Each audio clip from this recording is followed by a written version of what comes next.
Subscribe कीजिए समर्थ class channel को और बेल आइकन दबाइए लेटेस्ट एजुकेशनल वीडियो सबसे पहले देखने के लिए। Hello everyone, welcome to Samarth class. Guys, इस वीडियो में बात करेंगे टीचिंग मेथड जो कि इम्पॉर्टेंट है। उदाहरण विधि, इलस्ट्रेशन मेथड क्या होता है ये समझते हैं। शिक्षण की प्रक्रिया में अधिकतर प्रत्ययों और तथ्यों का स्वरूप अमूर्त होने के कारण उसे समझना कठिन होता है। इनको कक्षा में उदाहरणों की सहायता से रुचिकर बनाना बच्चों को समझाने की इस निर्देशन या इस विधि को हम उदाहरण विधि कहते हैं। तो ये जो इलस्ट्रेशन मेथड है, इस मेथड में हम उदाहरणों का प्रयोग करते हैं किसी भी तथ्य को समझाने के लिए, किसी भी कॉन्सेप्ट को बताने के लिए। रूल या प्रिंसिपल या कोई भी उससे रिलेटेड कोई भी उसका जो हमें डिस्कशन करना है वो हम एग्जाम्पल के बेस पे समझाते हैं। तो इस विधि को हम कहते हैं उदाहरण विधि या फिर इलस्ट्रेशन मेथड। उदाहरण के माध्यम से बालकों का ध्यान पाठ की ओर आकर्षित और केंद्रित होता है, क्योंकि जब हम अगर बुक की लैंग्वेज समझाते हैं तो वहाँ पे कभी कभी बोरिंग सा लगने लगता है। स्टूडेंट उतना इंटरेस्ट नहीं दिखाते अपने चैप्टर को लेके और वो ध्यान उनका इधर उधर रहता है और वो ठीक से सुनते नहीं हैं टीचर्स की। तो यहाँ पे जब हम एग्जाम्पल देते हैं तो क्योंकि एग्जाम्पल तो वो बुक में दिए नहीं है, एग्जाम्पल तो टीचर अपने एक्सपीरियंस के अकॉर्डिंग देता है। तो वहाँ पर क्या होता है कि जो स्टूडेंट होते हैं वो टीचिंग की जो ये प्रोसेस होगी वहाँ पे कॉन्सेंट्रेट होके सुनने लगते हैं, वहाँ पे कॉन्सेंट्रेट होके सुनने लगते हैं और उनका जो है ध्यान होता है वो अपने चैप्टर को लेके काफ़ी ज़्यादा आकर्षित हो जाता है कि ये उदाहरण इससे कैसे रिलेट हुआ।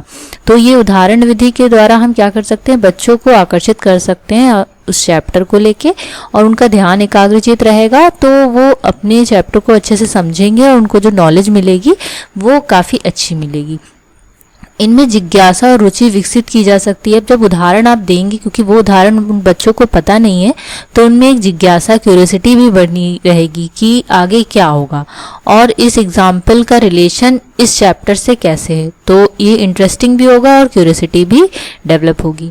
बालकों में अच्छी आदतों का निर्माण भी संभव है, क्योंकि जब आप अच्छे उदाहरण देते हैं तो वो उदाहरणों का वो यूज़ अपनी डेली लाइफ में भी करते हैं या जो भी वो समझाने की कोशिश करते हैं तो वो भी एक टीचर एक रोल मॉडल होता है। तो जब टीचर जो कुछ भी एक्टिविटी करता है वो बच्चे बहुत जल्दी फॉलो करने लगते हैं और जब टीचर अच्छे उदाहरणों का या एग्जाम्पल का यूज़ करता है तो स्टूडेंट भी जब वो किसी चीज़ को बात को बताना चाहते हैं तो वो भी एग्जाम्पल का यूज़ करते हैं। तो अगर अच्छे उनके सामने एग्जाम्पल हमने दिए हैं तो स्टूडेंट भी उतने अच्छे एग्जाम्पल को क्रिएट करके वहाँ पे अपने जो टॉपिक को काफ़ी ज़्यादा अच्छे से क्लियर करेंगे, तो समझने में उनको काफ़ी ज़्यादा आसानी होगी। तो एक तरीके से ये कह सकते हैं कि जो उदाहरण विधि है, उदाहरण विधि जो कॉम्प्लेक्सिटी को कम करती है। टीचिंग लर्निंग प्रोसेस में जो शिक्षण की जो प्रक्रिया है उसमें जो भी कठिनाइयाँ आ रही हैं उसको काफ़ी ज़्यादा सरल बनाती है, क्योंकि ये जो विधि है वो अनुभव के बेसिस पे होती है। अनुभव के बेसिस पे होने के कारण यहाँ पे जो भी कुछ भी नॉलेज दी जाती है वो काफ़ी ज़्यादा परमानेंट होती है, क्योंकि किसी भी चीज़ को समझना अगर हम उसको एग्जाम्पल से जोड़ के समझाएं तो वो चीज़ें ज़्यादा समझ में आती हैं। तो यहाँ पे ये जो मेथड है वो काफ़ी ज़्यादा यूज़फुल है टीचिंग लर्निंग प्रोसेस में। इसके द्वारा किसी भी कॉम्प्लेक्स चैप्टर को कोई भी बहुत ही ज़्यादा हार्ड आपका चैप्टर है उसको पढ़ाना काफ़ी इजी हो जाता है। बट यहाँ पे एक रूल ये है कि जो भी आप उदाहरण देंगे वो उस चैप्टर या उस कंटेंट से रिलेटेड होना चाहिए। अगर आप साइंस का कोई चैप्टर पढ़ा रहे हैं तो साइंस का ही वहाँ पे उदाहरण होना चाहिए, या किस तरीके से वहाँ पे ऐसे उदाहरण प्रस्तुत किए जाएं जिसके द्वारा जो आप नॉलेज देना चाहते हैं बच्चों को वो नॉलेज उससे रिलेट कर जाए और बच्चों को ज़्यादा अच्छे से समझ में आए। तो बच्चों को किसी भी चीज़ को अच्छे से समझाने और इजी वे में समझाने के लिए उदाहरणों का प्रयोग किया जाता है। उदाहरण की मेरिट्स क्या है उदाहरण विधि की?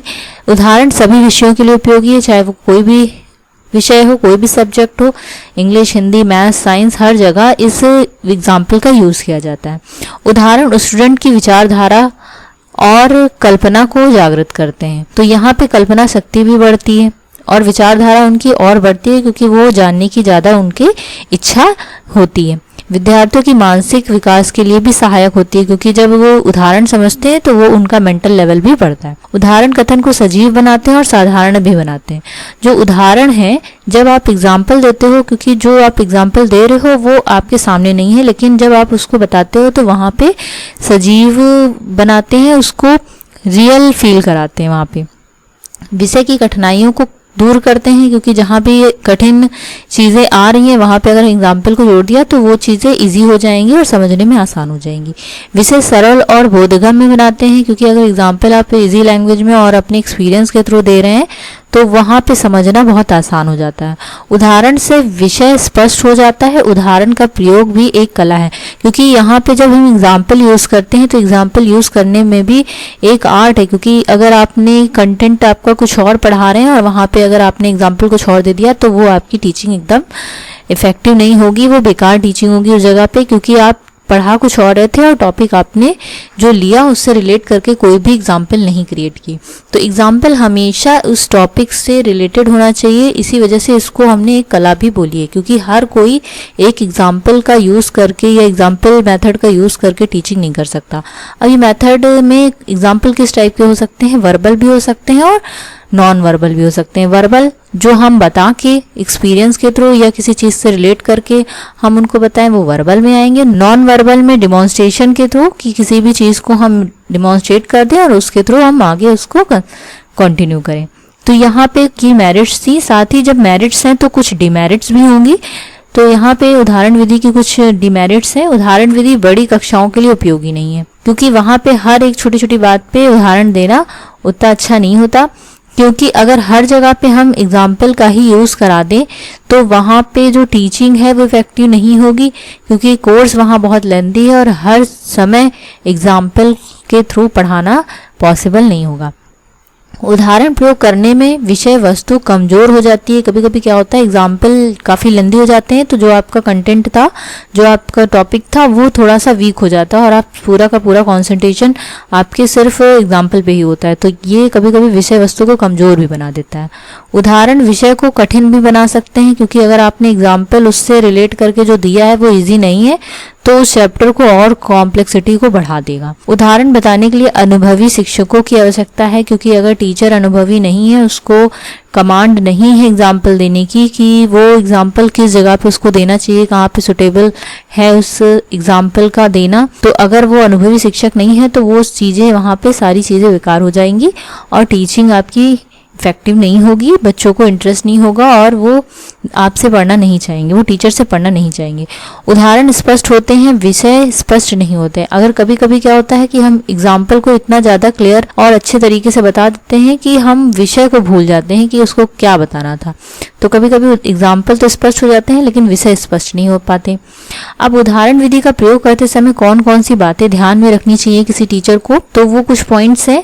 दिया जाने वाला उदाहरण नियम संप्रत्यय विचार से संबंधित होना चाहिए। जो आप पढ़ा रहे हैं, जो टॉपिक है, जो कंटेंट है, उससे रिलेटेड ही, उस प्रिंसिपल से रिलेटेड, कॉन्सेप्ट से रिलेटेड या कोई भी सेंटेंस उससे रिलेटेड ही आपका एग्जाम्पल होना चाहिए। उदाहरण में सुगमता होनी चाहिए, क्योंकि उदाहरण आपको बहुत ज़्यादा हाई लेवल का नहीं देना है। उदाहरण जो देना है उस टॉपिक से रिलेटेड करके इजी वे में देना है, ताकि उस चीज़ को समझाने में और समझने में बच्चों को प्रॉब्लम ना हो। उदाहरण प्रासंगिक होने के लिए और रोचक भी होने चाहिए। जो भी आप टॉपिक पढ़ा रहे हैं उससे रिलेटेड ही आपका एग्जाम्पल होना चाहिए। आपका एग्जाम्पल उस टॉपिक से अगर हटके होगा तो आप जो पढ़ाना चाह रहे हैं वहाँ पे वो अच्छे से नहीं समझा पाएंगे। तो हमेशा उससे रिलेट होना चाहिए, इसीलिए यहाँ पे बोला गया है प्रासंगिक होना चाहिए। इंटरेस्टिंग होना चाहिए। आपका जो एग्जाम्पल है वो इंटरेस्टिंग होगा तो बच्चे उसको सुनना पसंद करेंगे और आपकी टीचिंग इफेक्टिव होगी। उदाहरण की संख्या प्राप्त होनी चाहिए। अब यहाँ पे उदाहरण की संख्या प्राप्त होने से क्या मतलब है? पर्याप्त का मतलब है कि जो भी आप पढ़ा रहे हैं और आपका टॉपिक मान लीजिए 35 मिनट की क्लास है और 35 मिनट की क्लास में आपको कहीं एक जगह पे एग्जाम्पल देना था, बट आपने वहाँ पे 2-3 एग्जाम्पल दे दिए, तो आप जो समझाना चाह रहे थे वो आपने समझाया ही नहीं, सिर्फ वो पूरा लेक्चर आपका एग्जाम्पल बेस पे हो गया। तो हमेशा एग्जाम्पल को भी ये चीज़ ध्यान में रखना चाहिए कि जहाँ पे ज़रूरत हो वहीं पे एग्जाम्पल देना चाहिए। हर समय किसी चीज़ पे एग्जाम्पल देना उतनी अच्छी टीचिंग नहीं होती उसकी वजह से। उदाहरण सरल, सहज और व्यवहारिक होने चाहिए जिन्हें छात्रों के तत्कालिक अनुभव से आसानी से जोड़ा जा सके। ऐसा करने के लिए शिक्षक को इस दिशा में निपुण होने का प्रयास है। अनुभवी शिक्षक होना चाहिए। इसके द्वारा क्या होगा, जो विधि ये जो यूज़ की जा रही है यहाँ पे वो उस विधि का यूज़। उदाहरण सरल, सहज व व्यवहारिक होने चाहिए जिन्हें छात्रों के तत्कालिक अनुभवों से आसानी से जोड़ा जा सके। मतलब जो उन्होंने एक्सपीरियंस लिया स्टूडेंट ने उसके द्वारा रिलेट करके अगर हम एग्जाम्पल देंगे तो बच्चों को और अच्छा समझ में आएगा। तो यहाँ पे एक अनुभवी टीचर का होना चाहिए, या कह लें कि एक टीचर में एक ऐसी स्किल होनी चाहिए कि वो एग्जाम्पल का अच्छे से यूज़ कर पाए। तो वो कौन कौन से पॉइंट हैं जिनको एक टीचर को ध्यान में रखते हुए टीचिंग करनी चाहिए एग्जाम्पल मेथड के थ्रू, तो वो सारे पॉइंट मोस्ट इम्पॉर्टेंट है। और अगर इस तरीके से टीचिंग होगी एग्जाम्पल के थ्रू, जो बच्चों की नॉलेज होगी वो काफ़ी प्रभावशाली होगी और जो उनको नॉलेज मिलने वाली है वो स्थायी होगी, परमानेंट होगी। तो आई होप आपको समझ में आया होगा कि टीचिंग मेथड में इस मेथड का यूज़ कितना इम्पॉर्टेंट है और कैसे हम टीचिंग की कॉम्प्लेक्सिटी को कम कर सकते हैं इस मेथड के थ्रू। तो अगर आपको वीडियो अच्छी लगी हो तो इसे लाइक कीजिए, शेयर कीजिए, चैनल को सब्सक्राइब कीजिए। Thank you so much.